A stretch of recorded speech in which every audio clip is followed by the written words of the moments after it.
what we face is population collapse. Collapse. Like, people have no idea how fast the population is going to collapse. Like, a low birth rate is a slow death for a civilization. It's not a fast death. Yeah, we're chilling for a bit. Yeah. I mean, you're cruising, but it's just like the average age just starts drifting up, and then, basically civilization will die with a whimper in adult diapers.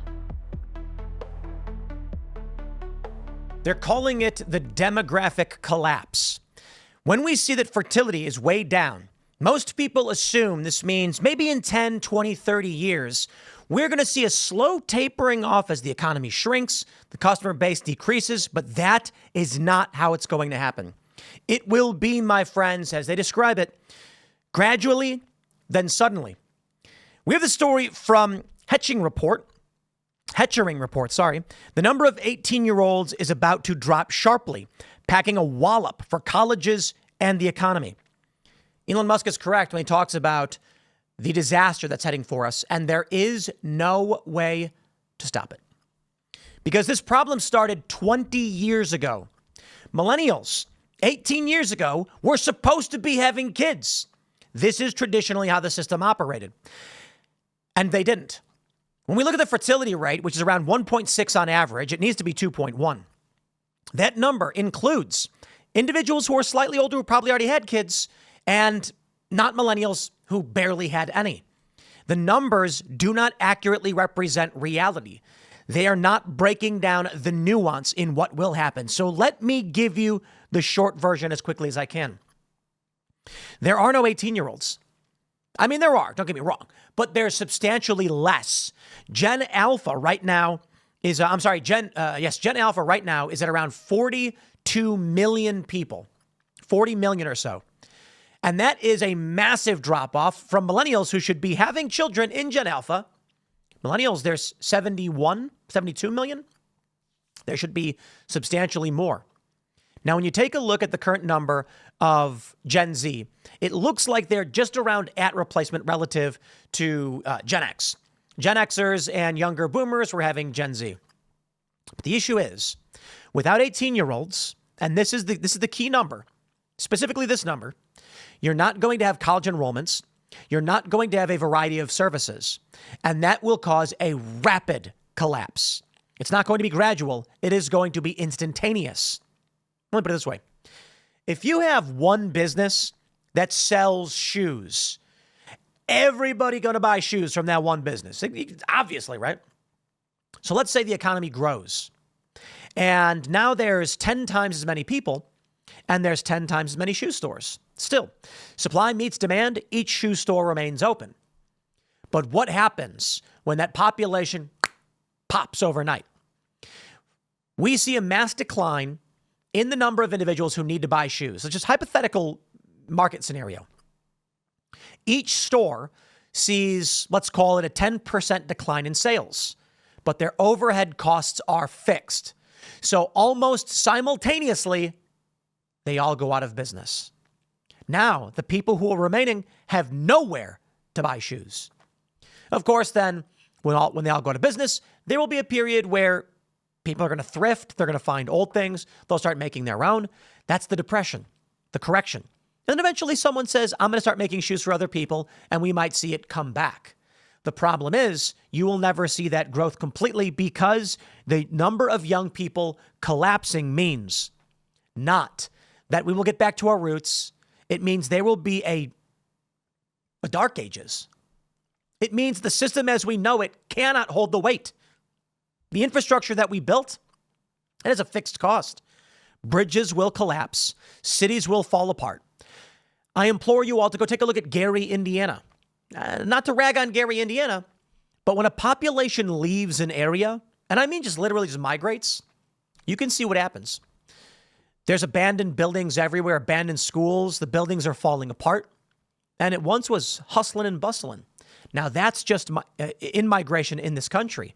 People leave looking for jobs. What happens when there's not enough people anywhere? I've seen some people suggest, this is a good thing because we're overpopulated. But I don't think they understand just how bad it's going to be. Let's read this story. The number of 18-year-olds is about to drop sharply, packing a wallop for colleges and the economy.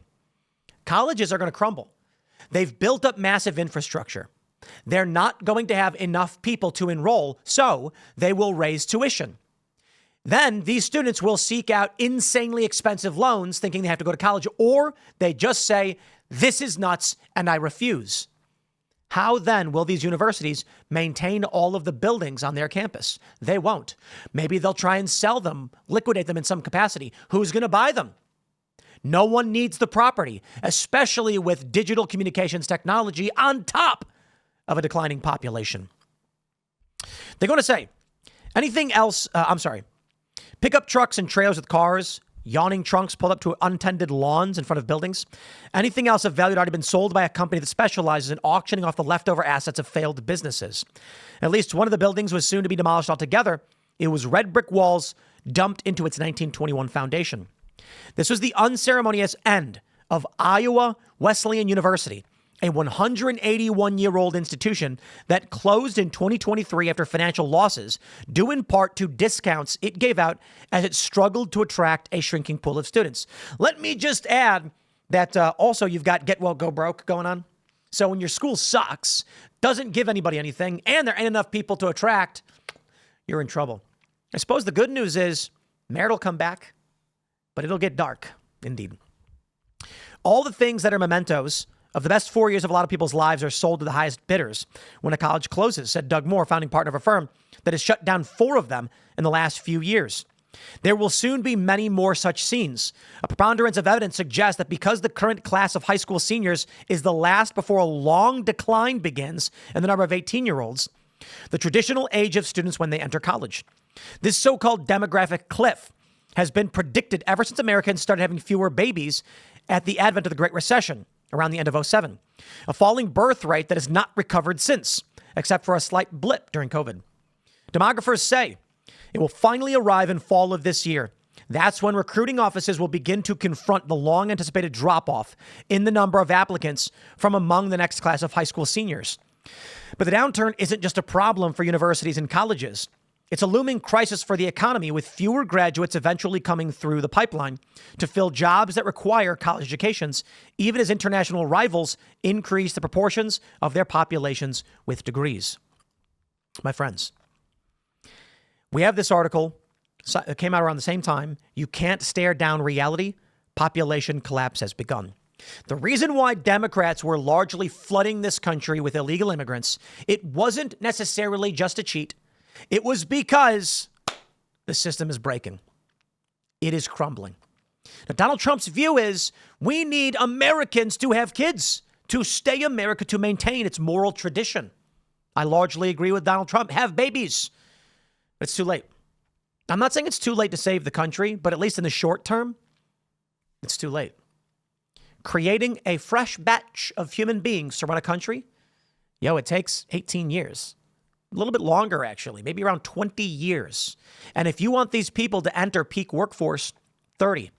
This means we are going to be looking at a massive struggle coming soon. I did the math. Let me first show you this, right? Top economies face population collapses, fertility rates drop, and something's got to give, study says, also from January. But I want to stress this. The time to address that problem was 20 years ago. Now universities are going to crumble. I ain't going to shed a tear over it. But these young people, they're not going to be, there's not enough to fill jobs. We were just talking about this the other day with Courtney Nill, who's running for office in Charlestown, West Virginia. Some of the local businesses are shutting down. And there's one that I don't want to call them out or anything, but we eat there. It's a restaurant. And I said, how are they going out of business? They have like the best food. She said they can't find labor. They can't find labor. What's the answer? Flood millions of illegal immigrants, including criminals, into this country, never deport a single one? Yeah, that's not the answer. That's just creating a different kind of collapse. But we don't have the young people to take these jobs. Either they're at home, they have anxiety disorder. You know what I think? I think Democrats did it on purpose. I have to be completely honest. I really do. You can't simultaneously advocate abortion and feminism, having it all, and mass illegal migration. You can't. You're basically just destroying this country. And I feel like Republicans sat on their hands for the most part and said, so what? Democrats gutted the machine and encouraged this antisocial behavior, which is destroying us.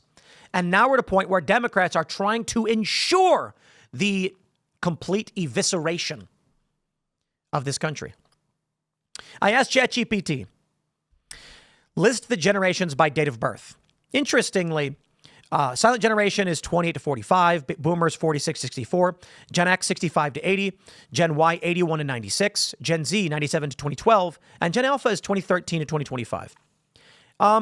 It said, would you like to list the current or projected population size? I said, yes, give me the population of each.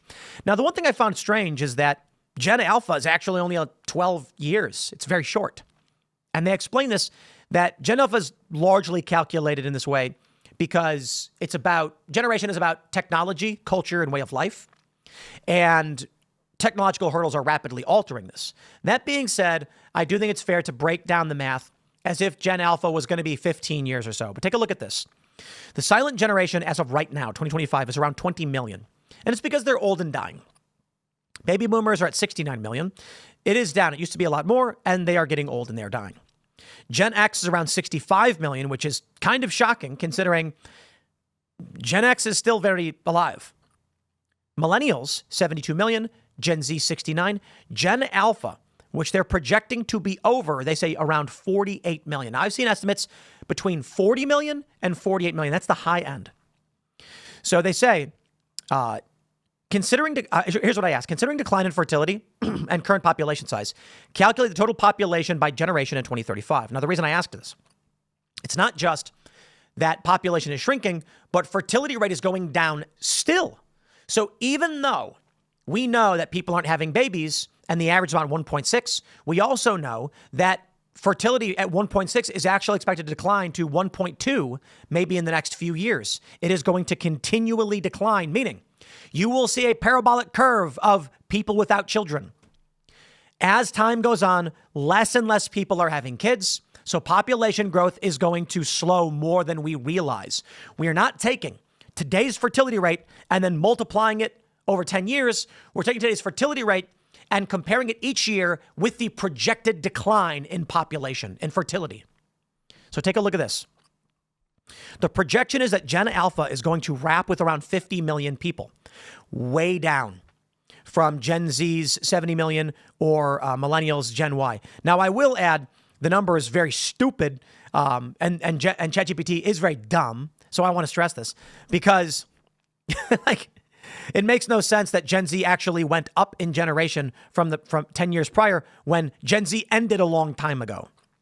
But they're projecting Gen Beta will see a boost up to 58 million from Gen Z. Why? Because Gen Z is a bit more conservative. Indeed. That being said, however, Gen Alpha is small. And that means there will be a period where there is going to be a train crash. When a freight train crashes, it doesn't just stop. The momentum of that machine can't just stop on a dime. If a train car in the front abruptly stops, everything will keep going, flipping over, derailing, and buckling. That's what happens. This is that we have. It's way bigger. I mean, it's abstract, but you get the point. We need more people every generation. Now, here's where it gets real interesting. So I asked it, why is Gen Alpha so short? It goes on to mention that it's based on cultural shifts and faster cultural cycles. So they actually do project Gen Z will be about 12 to 13 years instead of 15. Interesting. Doesn't really matter. What matters is the time span between people entering the workforce. So we can argue that 50 million number, if we're looking at 2.5 to 3 million, might actually be 56.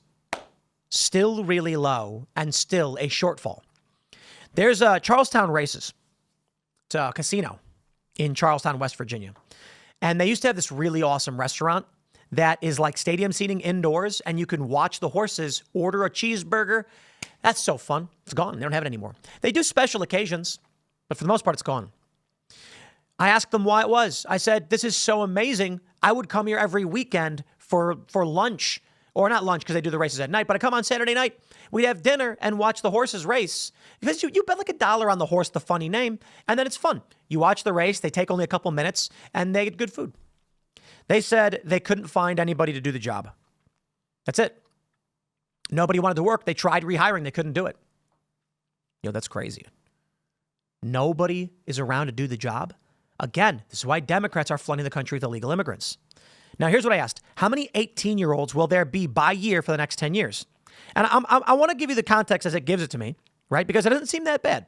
However, by 2030, there will have been a 7.4% decrease from 2026. 2026 is expected to be the peak period, they're saying right now. Though, many are pointing out the demographic collapse is about to hit because of population decline, which rapidly accelerated at the end of the 2000s. So these numbers are conflicting. I don't trust ChatGPT on this, though.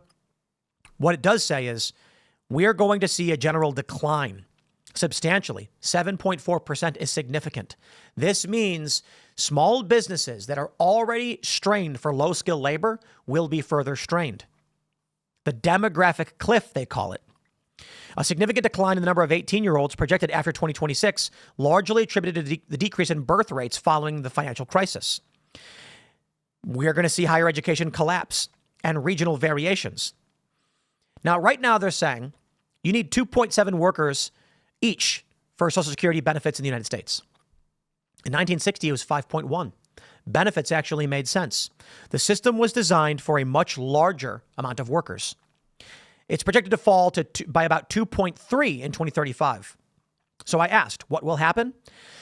Only 77% of benefits will be paid out to recipients. It won't go bankrupt, but there will be a 23% benefit cut, and Medicare is expected to be insolvent completely by 2031. I said, with the cost of living and a decline in benefits, plus an already low payout, what does it mean? The system is going to break. It's going to completely break. So when I say something like it's going to implode, the average monthly benefit around $1,900 today would drop to $1,460 in 10 years. Add inflation, and what does that mean? It says in today's dollars, by the way. It means already you don't have enough to live off of. So what does Social Security actually do for the elderly? Right now, very little. They still have to work or do something or be supported by somebody. I think we're in trouble. And with people living longer, there's going to be less young people and more old people. This is going to get crazy. Elon Musk is completely correct about population collapse. And I will stress, it's going to look like Detroit everywhere. Now, there's a lot of people who think it'll be good. I believe this is the fault of the progressive left, the Malthusian Ishmael types. They want the world to revert back to cave Native American, tribal nomads and things like this. They say life was better. You cared for so little. Maybe, I guess. I'd like humanity to expand and go to the stars. This system is only buckling because of a psychotic ideology that tells women not to have kids because of climate change, not to have kids because you can have it all and go to work, then seeks to mass import illegal immigrants in violation of the law, destabilizing everything. That's the combined reality.